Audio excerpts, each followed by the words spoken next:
സങ്കീർത്തനം 33 അധ്യായം 1 മുതൽ 22 വരെയുള്ള വചനങ്ങൾ. സ്രഷ്ടാവും പരിപാലകനുമായ ദൈവം, നീതിമാന്മാരെ കർത്താവിൽ ആനന്ദിക്കുവിൻ. സ്വസ്ത്രം ആലപിക്കുന്നത് നീതിമാന്മാർക്ക് യുക്തമാണല്ലോ. കിന്നരം കൊണ്ട് കർത്താവിനെ സ്തുതിക്കുവിൻ. 10 കമ്പിയുള്ള വീണമീട്ടി അവിടത്തേക്ക് കീർത്തനം ആലപിക്കുവിൻ. കർത്താവിന് ഒരു പുതിയ കീർത്തനം ആലപിക്കുവിൻ. ഉച്ചത്തിൽ ആർപ്പുവിളികളോടെ വിദഗ്ധമായി തന്ത്രിമീട്ടുവിൻ. കർത്താവിൻ്റെ വചനം സത്യമാണ്, അവിടുത്തെ പ്രവൃത്തി വിശ്വസനീയമാണ്. അവിടുന്ന് നീതിയും ന്യായവും ഇഷ്ടപ്പെടുന്നു. കർത്താവിൻ്റെ കാരുണ്യം കൊണ്ട് ഭൂമി നിറഞ്ഞിരിക്കുന്നു.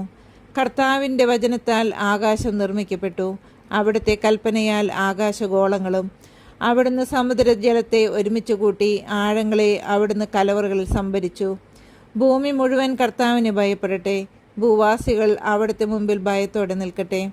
അവിടുന്ന് അരുളി ചെയ്തു, ലോകമുണ്ടായി. അവിടുന്ന് കൽപ്പിച്ചു, അത് സുസ്ഥാപിതമായി. കർത്താവ് ജനതകളുടെ ആലോചനകളെ വ്യർത്ഥമാക്കുന്നു, അവരുടെ പദ്ധതികളെ അവിടുന്ന് തകർക്കുന്നു. കർത്താവിൻ്റെ പദ്ധതികൾ ശാശ്വതമാണ്, അവിടുത്തെ ചിന്തകൾ തലമുറകളോളം നിലനിൽക്കുന്നു.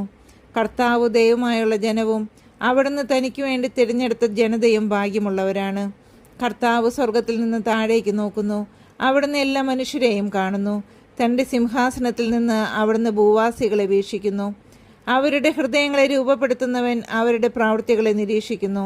സൈന്യബാഹുല്യം കൊണ്ട് മാത്രം രാജാവ് രക്ഷ നേടുന്നില്ല, കരുത്തുകൊണ്ട് മാത്രം യോദ്ധാവ് വിമോചിതനാകുന്നുമില്ല. പടക്കുതിരയെ കൊണ്ട് ജയിക്കാമെന്ന ആശ വ്യർത്ഥമാണ്, വലിയ ശക്തി കൊണ്ട് അതിന് രക്ഷിക്കാൻ കഴിയുകയില്ല. ഇതാ, തന്നെ ഭയപ്പെടുന്നവരെയും തൻ്റെ കാരുണ്യത്തിൽ പ്രത്യാശ വയ്ക്കുന്നവരെയും കർത്താവ് കടാക്ഷിക്കുന്നു. അവിടുന്ന് അവരുടെ പ്രാണനെ മരണത്തിൽ നിന്ന് രക്ഷിക്കുന്നു, ക്ഷാമത്തിൽ അവരുടെ ജീവൻ നിലനിർത്തുന്നു. നാം കർത്താവിന് വേണ്ടി കാത്തിരിക്കുന്നു, അവിടുന്നാണ് നമ്മുടെ സഹായവും പരിചയം. നമ്മുടെ ഹൃദയം കർത്താവിൽ സന്തോഷിക്കുന്നു, എന്തെന്നാൽ നമ്മൾ അവിടുത്തെ വിശുദ്ധ നാമത്തിൽ ആശ്രയിക്കുന്നു. കർത്താവേ, അങ്ങയുടെ കാരുണ്യം ഞങ്ങളുടെ മേൽ ചൊരിയണമേ. ഞങ്ങൾ അങ്ങയിൽ പ്രത്യാശ അർപ്പിച്ചിരിക്കുന്നു.